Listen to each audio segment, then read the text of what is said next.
After SSC exam প্রতিটা বাঙালি পরিবারের common ঘটনা। কল রিসিভ করার পর আমি ভদ্রতার খাতিরে বললাম, টেস্ট এক্সামের রেজাল্টের সময় সেই যে কল করছিলেন, এরপর এখন মনে পড়লো আমার কথা। কেমন আছেন আমার অমুক আত্মীয়?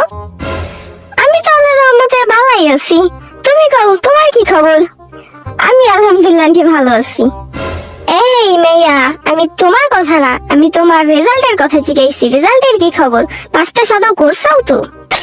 জি আন্টি, পাস করছি, এ গ্রেড আসছে। হ্যাঁ, এ প্লাস পাও নাই? তোমার দ্বারা তো কিচ্ছু হইব না। আমি কইছিলাম তোমার মায়েরে, তোমার পড়ালেখায় কোনো লাভ নাই। দাও এনে তোমার মায়েরে দাও দেখি ফোন। মাইয়ার ব্যাপারে একটু যদি চিন্তা করে। আন্টি, আগুনে ঘি ঢালার কাজটা তো ভালোই করেন। আপনি বলেন, আপনার এসএসসি রেজাল্ট কি ছিল? আচ্ছা আচ্ছা, শোনো, কি কথা আসতেছে না, কি কও? আচ্ছা রাখো, পরে কল করতেছি।